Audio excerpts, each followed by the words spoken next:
Welcome to my dear students. मैं आज आप सबको इकोनॉमिक्स क्लास में कृष्ण माधव हार्दिक स्वागत करता हूं। हम लोग पिछले वीडियो में नेशनल इनकम से रिलेटेड एग्रीगेट्स पर हम लोगों ने डिस्कस किया था। इसके बेसिक कंसेप्ट जो जीडीपी के थे, जो उसके डिमेरिट्स थे जीडीपी के, जो लिमिटेशंस थे, उन सभी चीजों पर हम लोगों ने डिस्कस किया था। आज हम बड़ा ही इंपॉर्टेंट क्लास लेने जा रहे हैं। वह इंपॉर्टेंट क्लास यह है कि नेशनल इनकम को हम न्यूमेरिकली मेजर कैसे करते हैं, नेशनल इनकम कैसे निकालते हैं। तो नेशनल इनकम निकालने के लिए हम 3 मेथड को यूज करते हैं। वह 3 मेथड पर हम लोग आज डिस्कस करेंगे, लेकिन वीडियो हम छोटा छोटा बना रहे हैं। हर मेथड को अलग अलग वीडियो में हम प्रेजेंट करेंगे, अलग अलग वीडियो में हम बताएंगे विद न्यूमेरिकल एग्जाम्पल। आज हम लोग डिस्कस करेंगे इस तीनों मेथड्स में वैल्यू एडेड मेथड को आज हम लोग दिखाएंगे। वैल्यू एडेड मेथड क्या है और किस तरह से वैल्यू एडेड मेथड के जरिए हम नेशनल इनकम को एस्टिमेट करते हैं, कैसे नेशनल इनकम को हम निकालते हैं, इन्हीं चीजों पर हम लोग आज डिस्कस करेंगे। तो आइए हम लोग देखते हैं methods of the measuring of national income, कि नेशनल इनकम को किस प्रकार से हम निकालते हैं। नेशनल इनकम निकालने के लिए विधियां कौन कौन सा है। नेशनल इनकम निकालने के लिए 3 मेथड होते हैं। पहला मेथड है फाइनल आउटपुट मेथड, जिसे हम वैल्यू एडेड मेथड भी बोलते हैं। दूसरा मेथड है इनकम मेथड। तीसरा जिसको हिंदी में बोलते हैं आय विधि। और तीसरा कहलाता है एक्सपेंडिचर मेथड, जिसको हम व्यय विधि कहते हैं। क्योंकि मैंने पिछले वीडियो में हम लोगों ने डिस्कस किया था कि पूरी जो इकोनॉमिक एक्टिविटीज है और पूरा जो इकोनॉमी जो रन करता है वह 3 चीजों पर ही है, प्रोडक्शन पर, इनकम पर और एक्सपेंडिचर पर। यही कंटिन्यूअसली तीनों प्रोसेस होता रहता है और प्रोडक्शन, इनकम और एक्सपेंडिचर के आधार पर ही इकोनॉमी हमारा क्या करता है, एग्जिस्ट करता है। और उसी के आधार पर हम नेशनल इनकम को में एस्टिमेट करते हैं। यही कारण है कि तीनों मेथड से जब हम जीडीपी एस्टिमेट करते हैं तो इक्वल पाया जाता है, सेम आंसर होता है। जब इनकम मेथड से हम जीडीपी निकालें या वैल्यू एडेड से निकालें या हम एक्सपेंडिचर मेथड से, किसी भी मेथड से निकालते हैं तो जीडीपी की वैल्यू हमेशा इक्वल होता है। यहां तक कि नेशनल इनकम भी इक्वल होता है जब हम उसे निकालते हैं।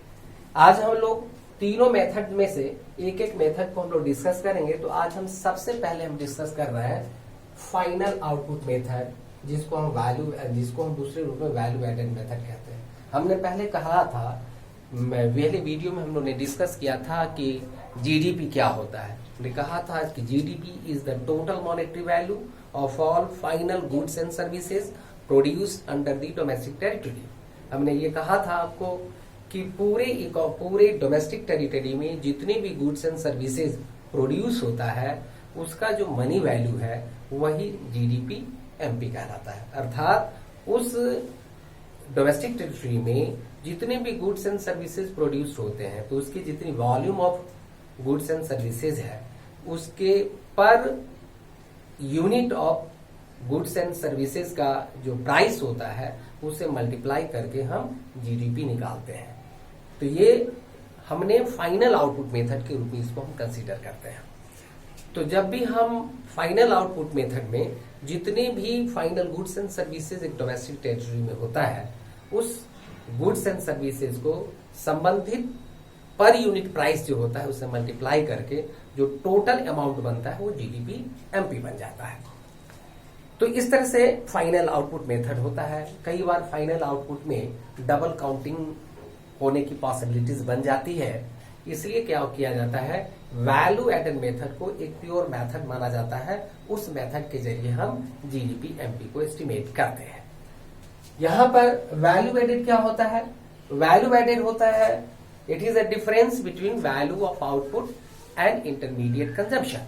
यानी वैल्यू ऑफ आउटपुट में से इंटरमीडिएट कंजम्पशन को हम हटा देते हैं, यानी उत्पादन के मूल्य में से जब मध्यवर्ती उपभोग को घटा देते हैं तो हमारा क्या निकल जाता है, मूल्य वृद्धि।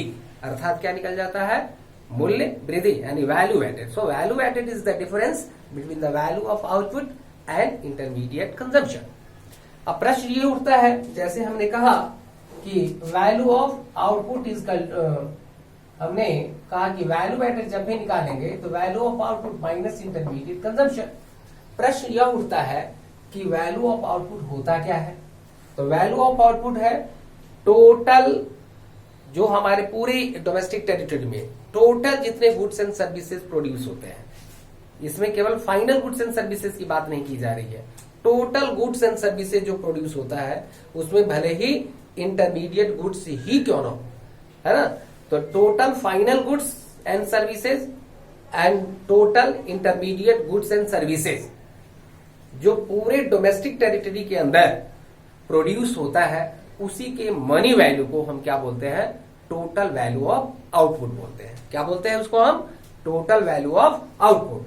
तो टोटल वैल्यू ऑफ उत्पादन का मूल्य क्या हुआ कि एक लेखा वर्ष में घरेलू सीमा के अंतर्गत उत्पादित कुल वस्तुओं और सेवाओं के मौद्रिक मूल्य को, जिसमें मध्यवर्तीय वस्तुओं का मूल्य भी शामिल किया जाता है, को हम उत्पादन के मूल्य के नाम से जानते हैं। अर्थात जो भी गुड्स एंड सर्विसेज प्रोड्यूस होता है डोमेस्टिक टेरिटरी में, उसी के मूल्य को, उसके कुल मूल्य को हम उत्पादन का मूल्य या वैल्यू ऑफ आउटपुट कहते हैं। इसमें फाइनल गुड्स की वैल्यू और इंटरमीडिएट गुड्स की वैल्यू दोनों शामिल होता है वैल्यू ऑफ आउटपुट में। अब प्रश्न ये होता है कि इंटरमीडिएट गुड्स क्या होता है, हमने पहले ही बताया था, और इंटरमीडिएट कंजम्पशन क्या होता है। तो इंटरमीडिएट गुड्स के परचेज पर जो खर्चा होता है उसको हम इंटरमीडिएट कंजम्पशन कहते हैं।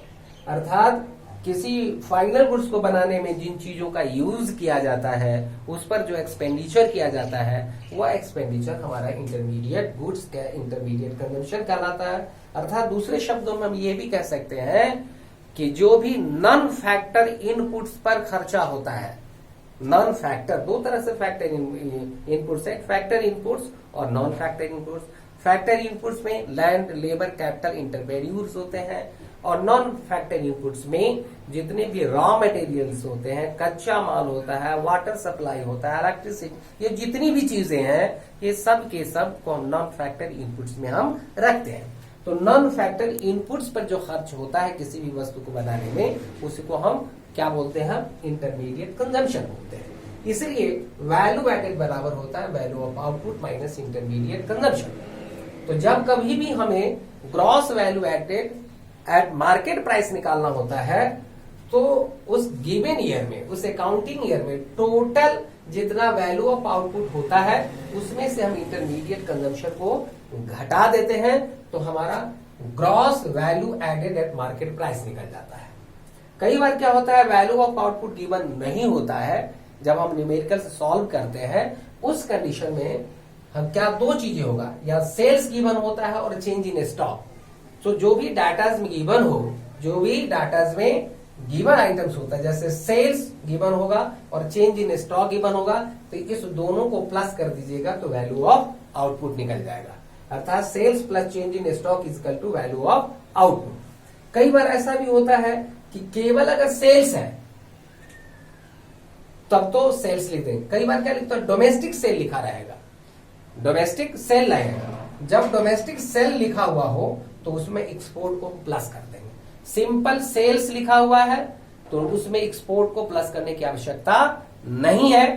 अगर डोमेस्टिक सेल लिखा हुआ है तो इसमें हम एक्सपोर्ट प्लस करेंगे, राइट ना। और दूसरी बात, डोमेस्टिक सेल किस किस को कहते हैं, तो सेल्स टू हाउस होल्ड, अर्थात गृहस्थों को जो बिक्री किया जाता है उस सेल को लेते हैं डोमेस्टिक सेल में। सेल्स टू फर्म, फर्म को सेल जो किया जाता है उसको हम इसमें डोमेस्टिक सेल में रखते हैं। सेल्स टू गवर्नमेंट, गवर्नमेंट को जो सेल किया जाता है इसको हम डोमेस्टिक सेल में रखते हैं। इस प्रकार से जब हम क्या करते हैं, वैल्यू ऑफ आउटपुट निकालते हैं, तो sales and plus change in stock, sales को और चेंज इन स्टॉक को जोड़ देते हैं तो वैल्यू ऑफ आउटपुट निकल गया। इनकेस सेल्स नहीं गिवन है, डोमेस्टिक सेल गिवन है या सेल्स टू एनीबडी गिवन है, तब आप एक्सपोर्ट को भी इसमें आप प्लस कर दीजिएगा। अगर सेल्स अकेला है इसका मतलब ऑलरेडी एक्सपोर्ट इसमें इंक्लूडेड है, इसलिए इसमें एक्सपोर्ट इंक्लूड करने की आवश्यकता नहीं होती है। चेंज इन स्टॉक दूसरा है। चेंज इन स्टॉक क्या है? क्लोजिंग स्टॉक और ओपनिंग स्टॉक के डिफरेंस को कहते हैं चेंज इन स्टॉक। तो क्लोजिंग स्टॉक में से ओपनिंग स्टॉक को आप माइनस कर दीजिएगा तो चेंज इन स्टॉक बन जाता है, राइट ना। तो इस तरीके से हम क्या करते हैं, gross value added at market price हम निकाल लेते हैं। बच जाता है intermediate consumption.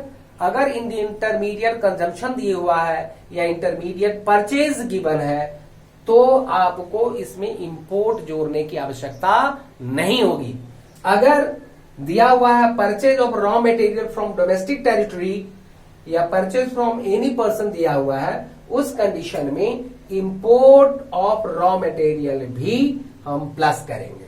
Purchase of raw material from domestic territory plus import of raw material, या दोनों मिलकर के ही इंटरमीडिएट कंजम्पशन कहलाएगा। अगर इंटरमीडिएट कंजम्पशन लिखा हुआ है तब इस दोनों में से कोई नहीं लेंगे, या अपने आप क्या है, कंप्लीट है, राइट ना।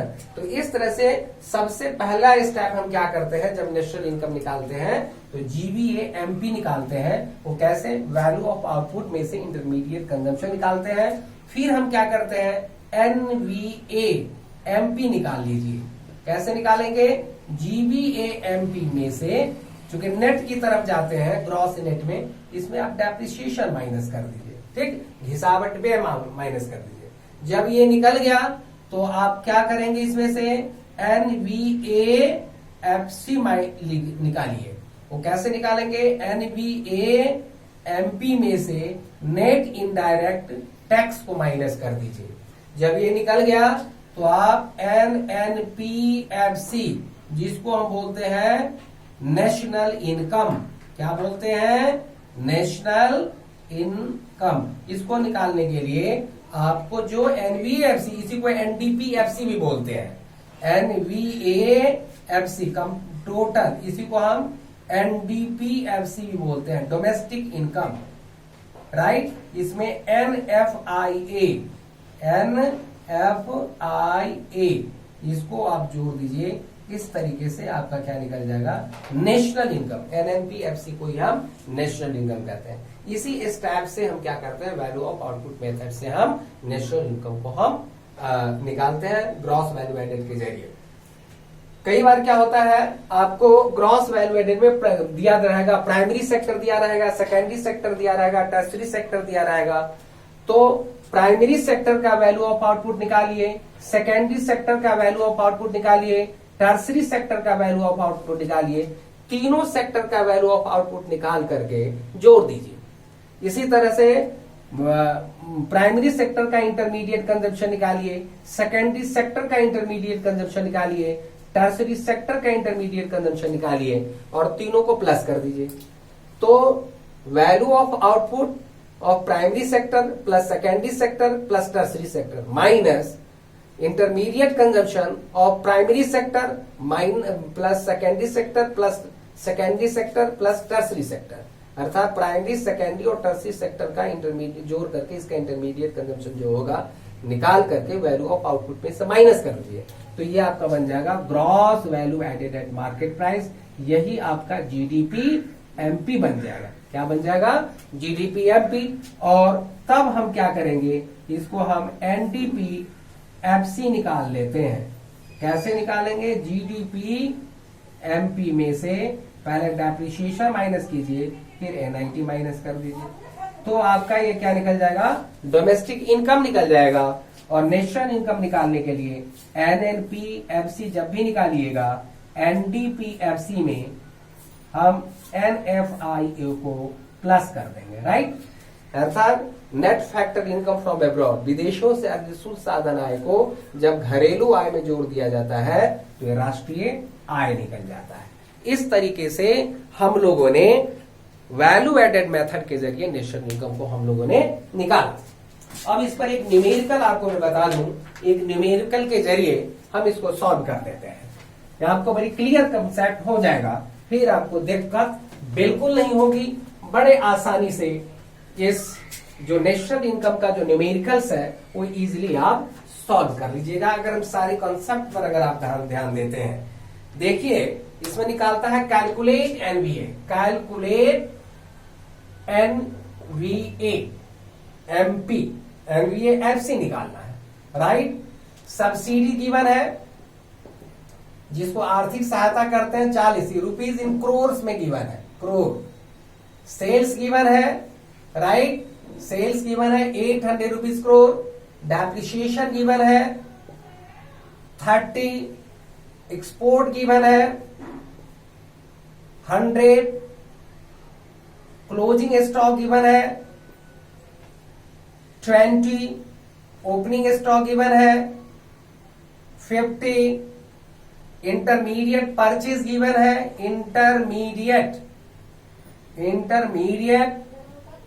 परचेज गिवन है 500, परचेज गिवन है। Purchase of machinery use given है, purchase of machinery use given है 200 है। और import of raw material given है, import of raw material given है, ये कितना है 60। सिंपल सा मैंने क्या कहा था कि कोई भी वैल्यू एडेड मेथड यहां लिखिए, value added method, right. Value added method में सबसे पहले आप जीवीए निकालिए, जीवीए एमपी, जिसको हम जीडीपी एमपी बोलते हैं, और इसको value of output minus intermediate consumption करके फॉर्मूला पे निकालेंगे। यहां वैल्यू ऑफ आउटपुट नहीं गिवन है, क्या क्या गिवन है, सेल्स गिवन है और चेंज इन स्टॉक गिवन है। देखिए सेल्स या गिवन है, जब यहां सेल्स गिवन है तो इसमें ऑलरेडी सेल्स में एक्सपोर्ट इंक्लूडेड है, इसमें कोई एक्सपोर्ट नहीं लेंगे, कोई दूसरा आइटम नहीं लेंगे, राइट जी। और चेंज इन स्टॉक गिवन नहीं है, यहाँ क्लोजिंग स्टॉक गिवन है और ओपनिंग स्टॉक गिवन है, तो क्लोजिंग में से ओपनिंग माइनस कर देंगे तो चेंज इन स्टॉक निकल जाएगा, ठीक है जी। और ये माइनस आईसी, इंटरमीडिएट कंजम्पशन, यहाँ दिया हुआ है इंटरमीडिएट परचेजेस, इसलिए यहाँ परचेज ऑफ मशीन को कैपिटल में आता है, फिक्स असेट जो है कैपिटल में आता है, इसलिए इसको इसमें शामिल नहीं करते हैं। इंपोर्ट ऑफ रॉ मटेरियल नहीं इसमें शामिल करेंगे, क्योंकि ऑलरेडी इंटरमीडिएट परचेजेज है, मैंने फॉर्मूला में लिखा दिया था कि इंटरमीडिएट कॉस्ट इंटरमीडिएट परचेजेज होगा, उसमें इंपोर्ट को शामिल नहीं करते हैं, केवल इंटरमीडिएट परचेज का आइटम केवल हम 500 ही लेंगे, राइट है जी। तो अब आइटम को सेल्स कितना गिवन है ये देखिए, सेल्स गिवन है 800, राइट, और closing stock 20 minus 50, intermediate consumption है आपका 500।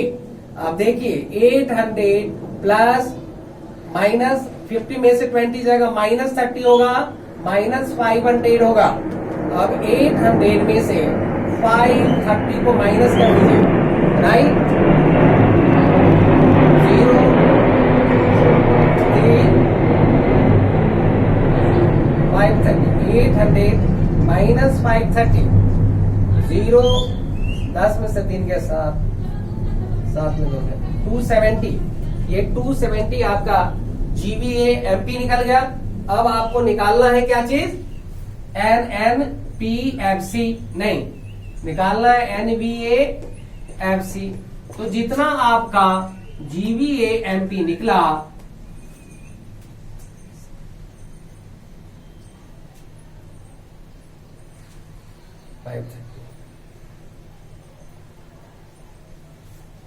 उसमें से डेप्रिसिएशन निकालिए और उसमें से नेट इनडायरेक्ट टैक्स को निकालिए।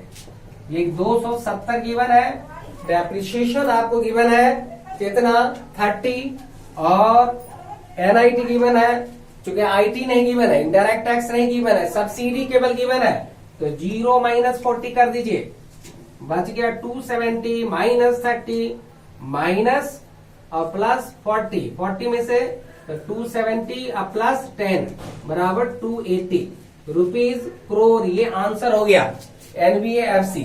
इस तरीके से आप क्या करेंगे कि कोई भी क्वेश्चन हो, इसी फॉर्मूला पर, इसी बेस पर वैल्यू एडेड मेथड के जरिए आप एस्टिमेट कर लेंगे और आप आसानी से कोई भी क्वेश्चन को आप सॉल्व कर लीजिएगा।